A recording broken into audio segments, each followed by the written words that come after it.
Hello, welcome to Critical Line Item. My name's Tom Ravlick, and thank you for joining me for this particular podcast. And one of the interesting things that people will need to keep an eye out for if they're investors or uh, you know, stakeholders and looking at companies more deeply, whether they be environmental groups and others, as well as people in the media, critics like myself, is that there'll be a suite of new disclosures that'll be flowing through uh, company annual reports. Now, they relate to sustainability, uh, and they can cover everything from climate to um, human resources and a range of other pieces of information that are often regarded as being non-financial, but still necessary for the assessment of corporate performance and fulfillment of corporate obligations to society. Now, in order to explain this, I've got the perfect person joining me, and that's the Deputy Chair of the International Sustainability Standards Board, Sue Lloyd, who's been involved in accounting regulation for longer than I can remember. Now, Sue's going to take us through some aspects of international sustainability standards, as well as where things might end up in the future. Sue, thank you so much for joining me. Thank you, Tom. It's great to chat to you. Now,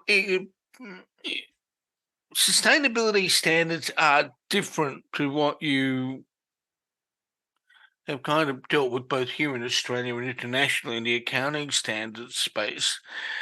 Can we begin this discourse by defining what the International Sustainability Standards Board actually is? Yep, good place to start. So the International Sustainability Standards Board is firstly the sister board of the International Accounting Standards Board that people in Australia hopefully might be aware of, because that's the International Accounting Standards, IFRS, are what is used for reporting for financial statements for the large listed companies in Australia. And so it's a sister board to the Accounting Standards Board. And I start with that because really the International Sustainability Standards Board is seeking to do what the International Accounting Standards Board did: bring a global language for reporting on sustainability that meets the needs of investors to make informed investment decisions, and using a global reporting system so that we can flow these requirements out around the world, which benefits investors because then they know that when they pick up a set of financial statements and it's got the IFRS brand on the top, that they can be confident to make comparisons, even when it's between companies that are reporting from different jurisdictions. And that if you're a company, you benefit from having a reporting system that you recognize, for example, if you've got different operations in different parts of the world. So it's very Now, much about bringing that global language into place. it's an interesting observation you make in terms of it being a similar task to what the IASB has undertaken. Um, I guess it's taken sustainability standards of 20 years to get to this point. The ISB, of course, came about in 2000, 2001. Um, while we're reflecting on the ISSB's existence, have you got a reasonable rationale or explanation as to why it's taken so long for the sustainability body of standards to get to that same point? Well, in some ways, it's been a long journey before it's got to a global point, but in other ways, it's a really quick journey.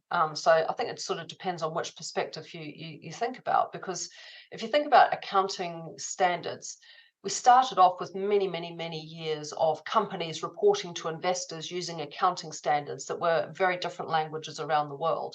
So if you think of it Yes. that way, it was quite a long time before the IASB came in and put in place this global accounting language for financial statements.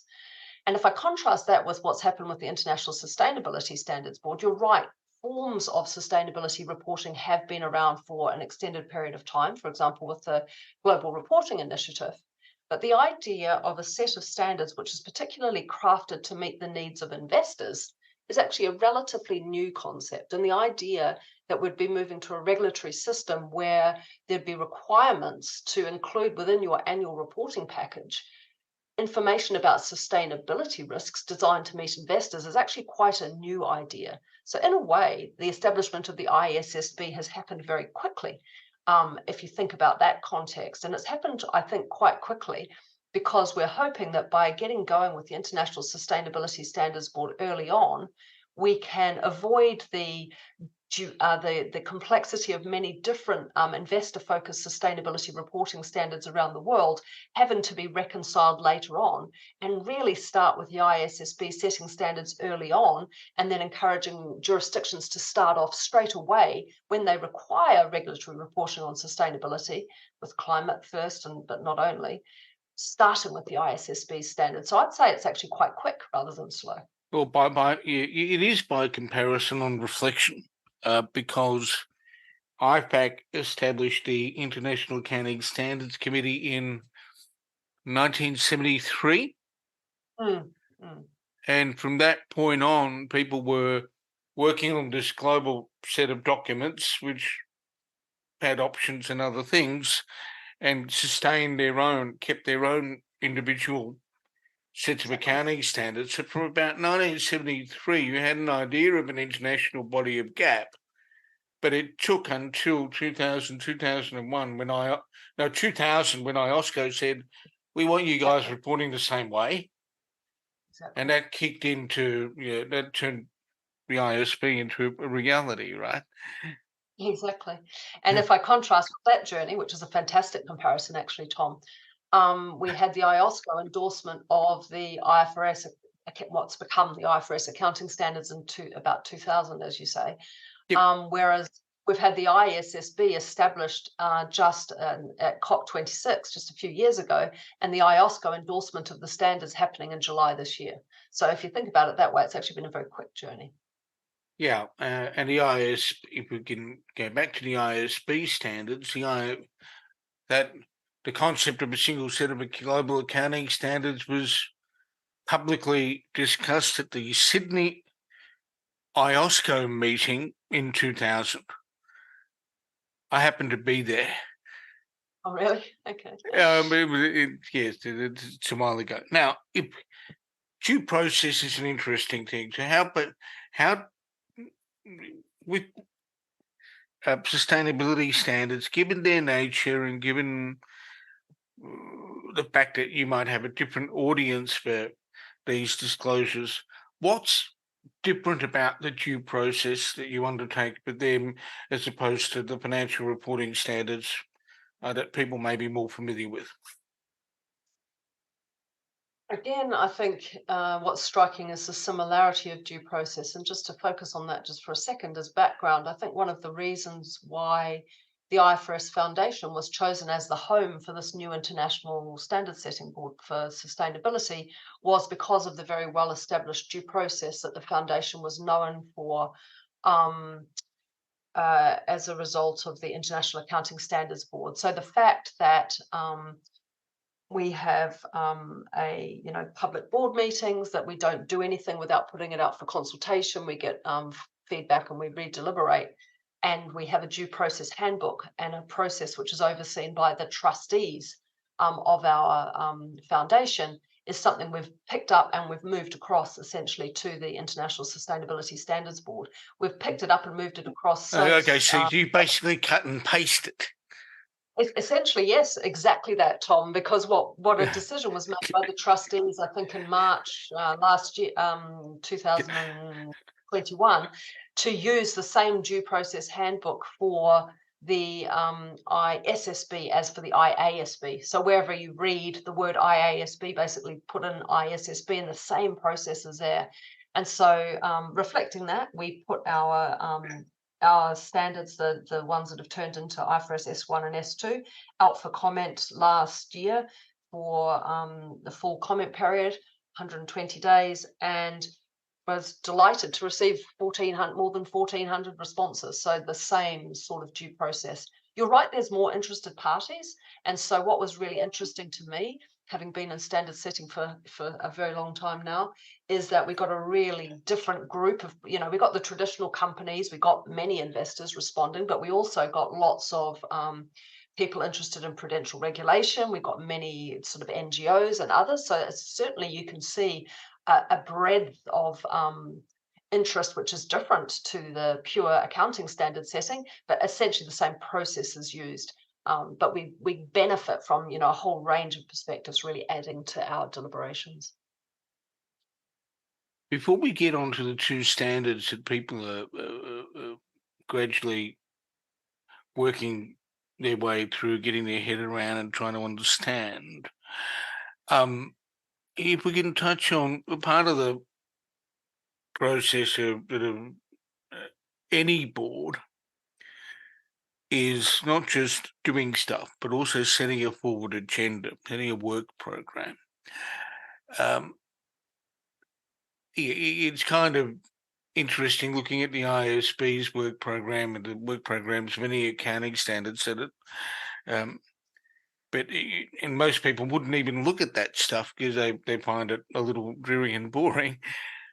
But how is the agenda being set for the ISSB, given that you have a broader remit in the sense that it's non-financial, and there are a whole raft of issues people want resolved in the next 5 minutes? How's the agenda setting process working at the moment?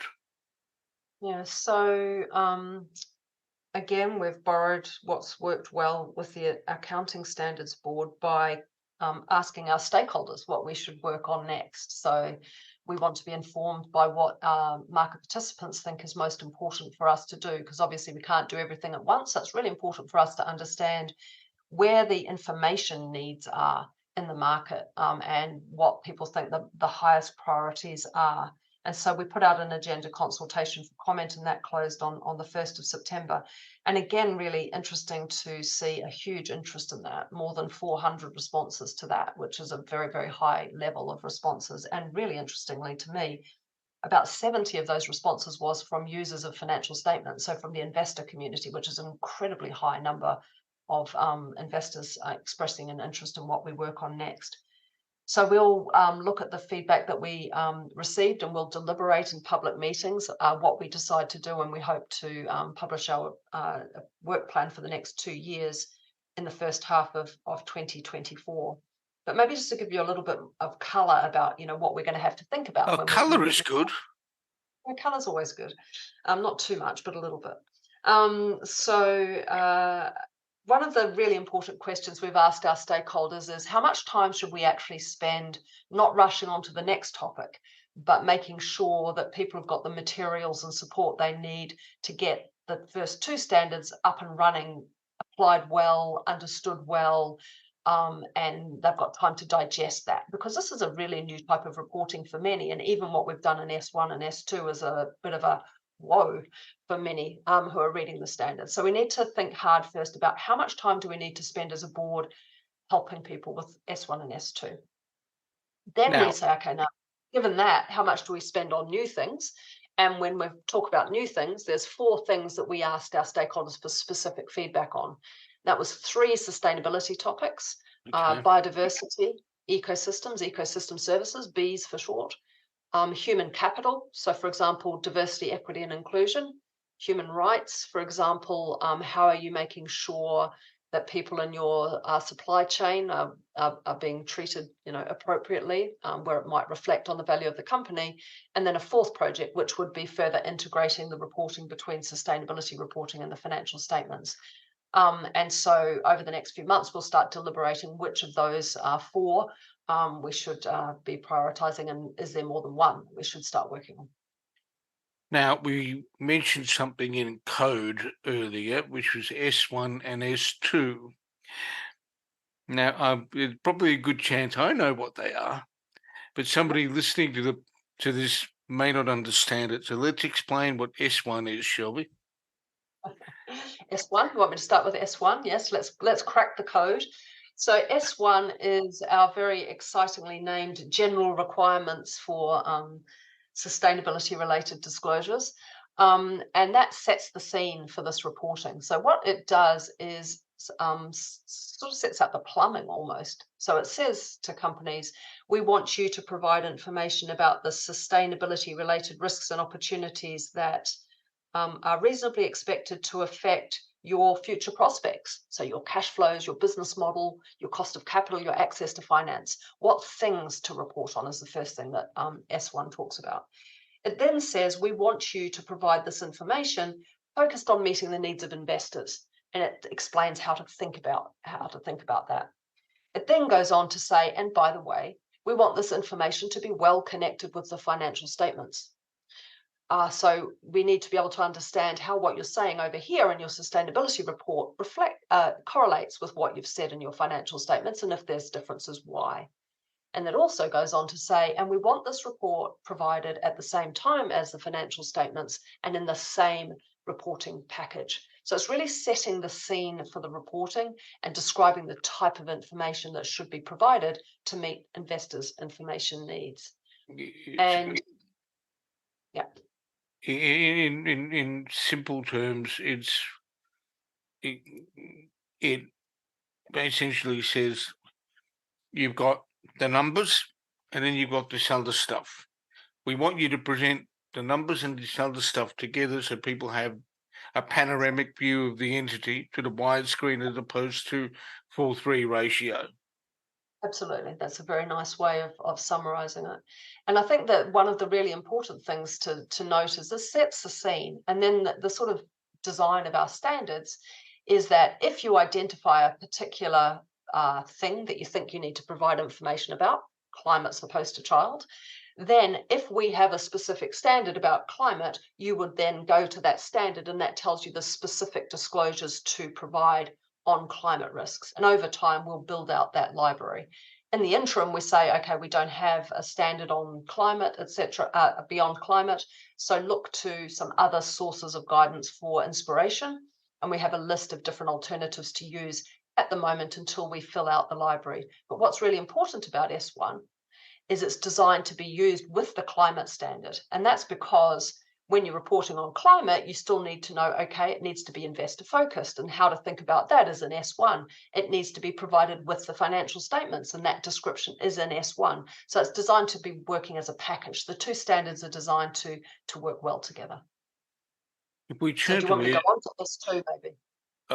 It might be an idea, yes.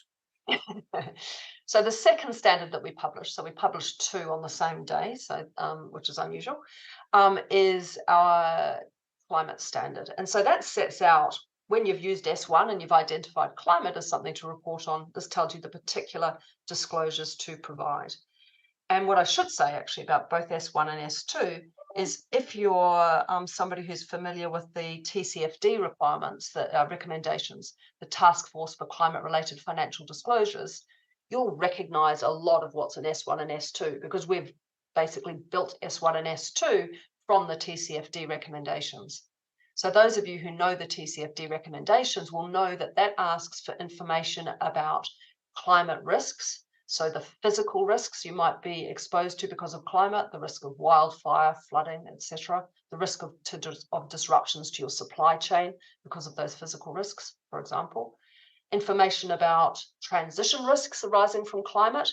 Are you going to have to change your business model because a regulator, for example, is no longer allowing you to have such high greenhouse gas emissions? What are you going to do about that? How are you going to change your business model? What's the effect on your future prospects? So information about the transition risks, but also information about opportunities. There's opportunities for some companies because they have technology which is going to be very saleable as people try to address climate change. Maybe you produce the pieces that are needed for wind-generated renewable energy, for example.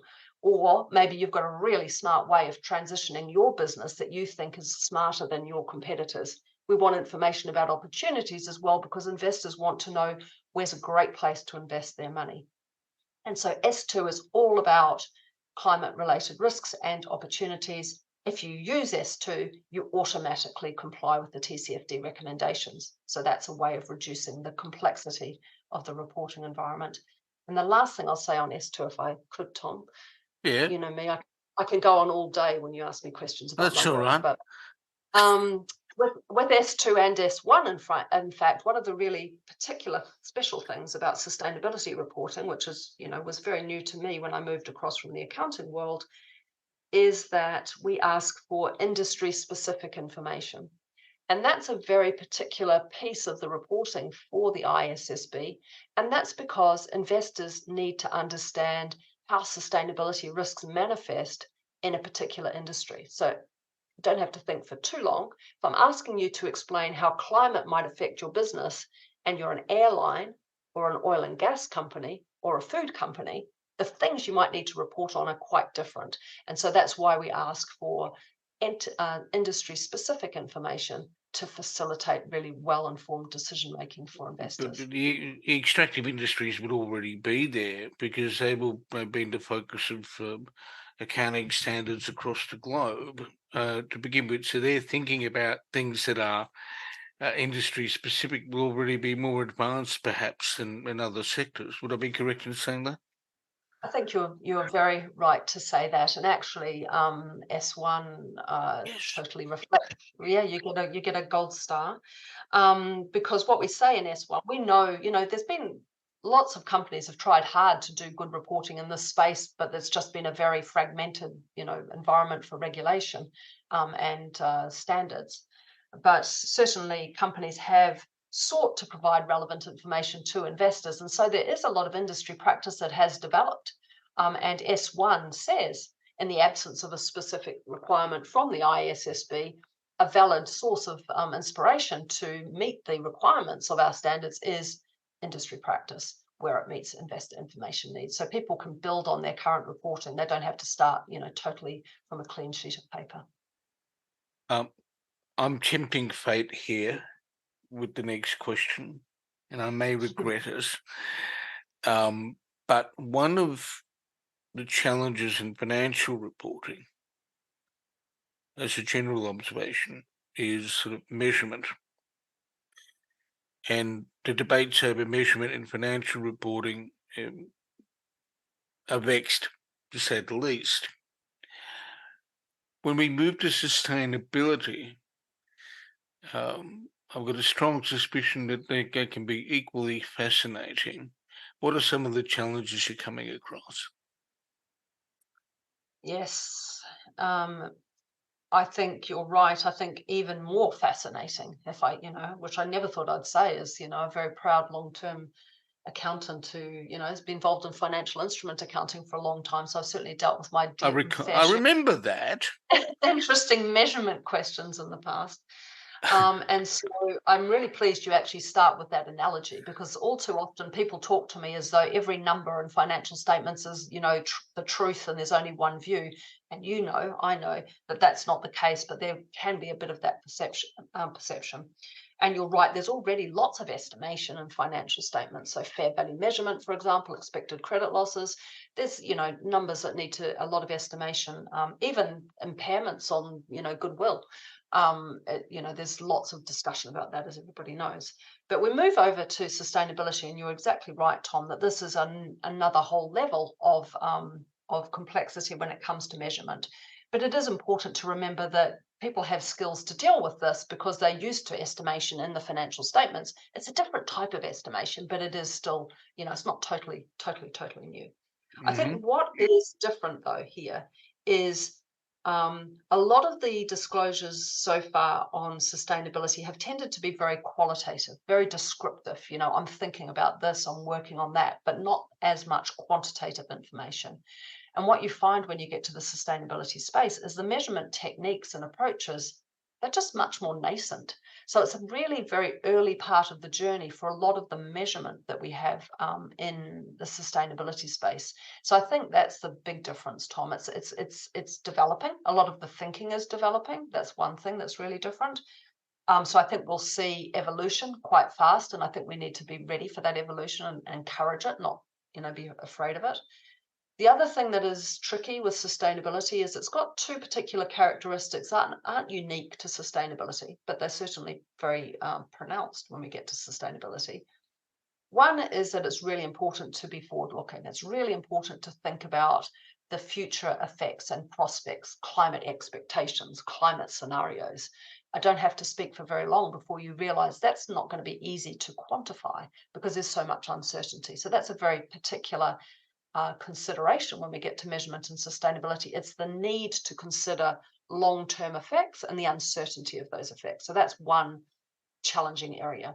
The second challenging area is that we're very interested not just in what the company itself does very directly, but things that happen in its whole value chain or supply chain.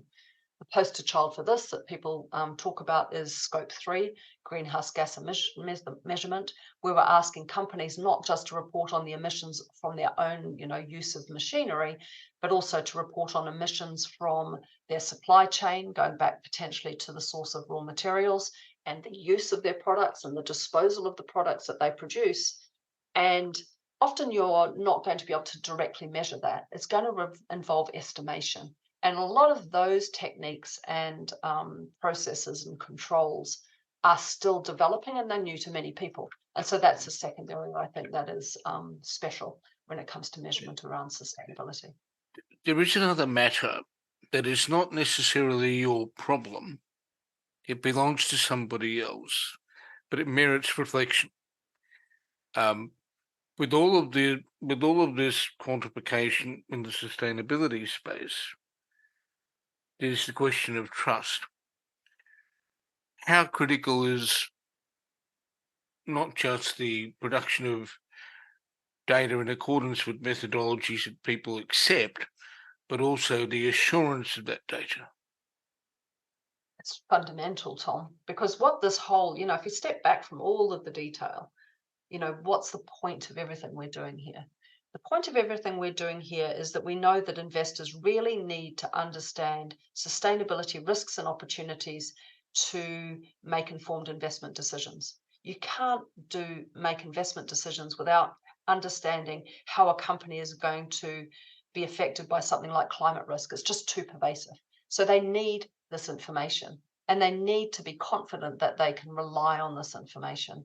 So we're trying to bring this type of information as close as we can to the level of robustness and trust that's associated with financial statements. And financial statements are trusted not just because there's great accounting standards that form the basis for that reporting, but because there's an assurance and regulatory regime around that that gives confidence that somebody's checking to make sure that what has happened has been done well, and there's good control and checking of those processes.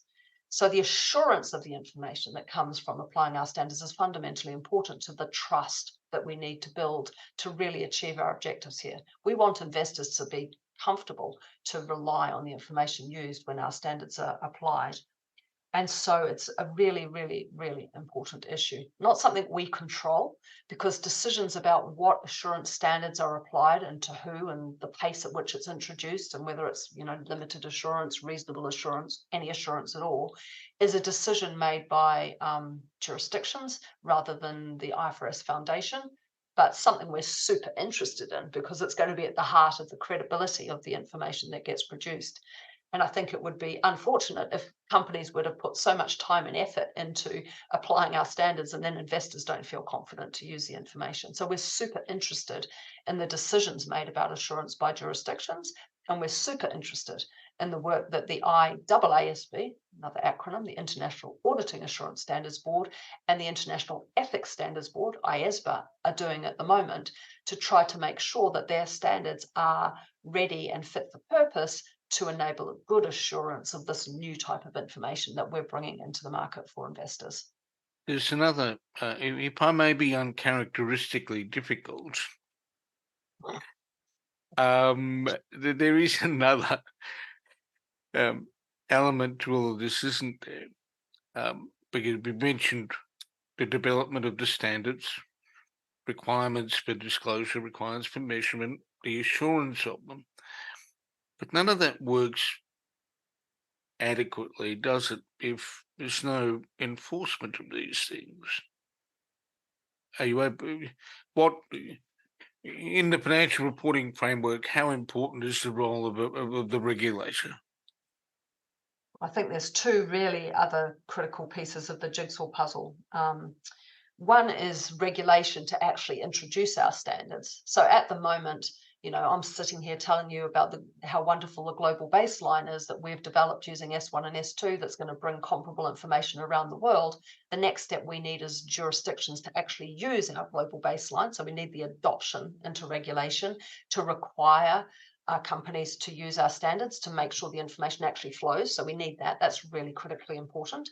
And then accompanying that, totally important, Tom, is the regulation and the enforcement that comes with this as well. So the sort of design for our standards is that our hopes and dreams, and it's not just our hopes and dreams, it's also the hopes and dreams of IOSCO, the International Securities Regulators. When they endorsed our standards, they asked their 130 member jurisdictions for a call to action.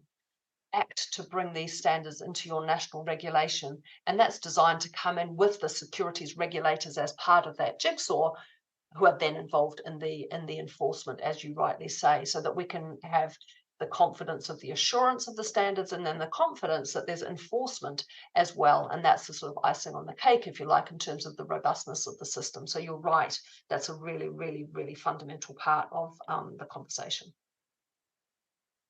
We've spoken about S1, S2, we've covered a whole heap of ground in the past half hour or so.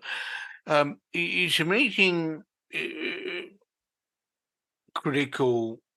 It sits in the front of your mind that you want people to keep in mind in relation to what the ISSB is doing at the moment? Yes.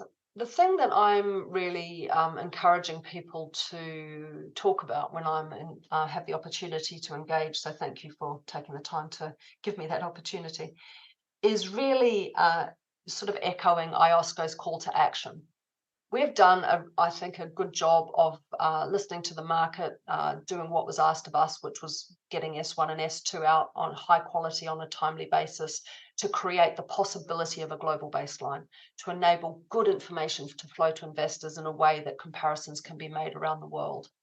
We now need jurisdictions to step up and take the opportunity to use S1 and S2 to require information to flow in their markets.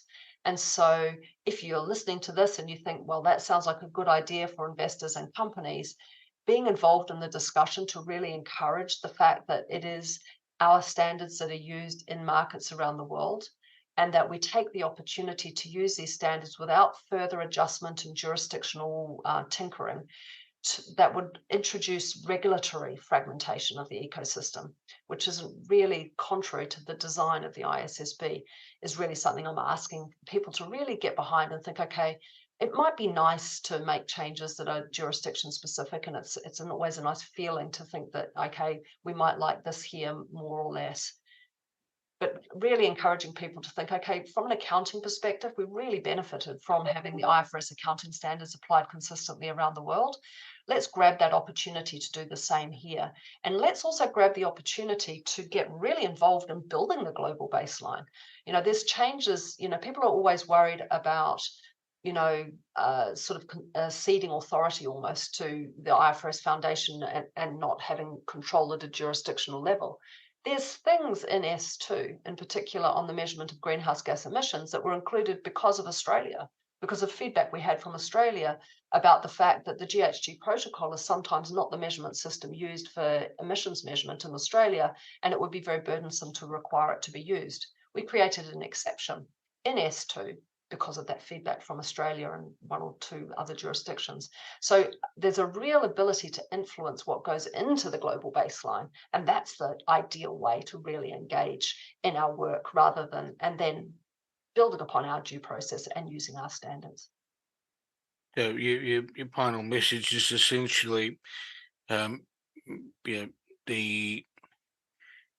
to not regard the ISSB as being something that's that you want to play with, just to leave your own mark on there, but to use the due process, if you like, to argue the case, as David Tweedy would say, and have the contest of ideas, in order to get the best possible product from the central commentary position in London. Yes, exactly. Now, Sue, one of the things that I often close these podcasts with is, where do people find more information if they are interested in understanding what's going on? First place to go to is our website, so ifrs.org, and we've got a whole section of information on our sustainability work, including introductory webcasts and videos in terms of the S1 and S2 standards, the standards themselves, and all the supporting material that comes with them is all on our ifrs.org website. And shortly we'll also be launching a knowledge hub that will be an ISSB knowledge hub, which will have a source of a whole load of different materials which we have identified, some produced by us, some produced by knowledge partners and others, that will be, I think, a really rich resource for people who want to really dig in and get ready to apply these standards. I've been talking to Sue Lloyd, the Deputy Chair of the International Sustainability Standards Board. Sue, thank you so much for joining me. Thank you.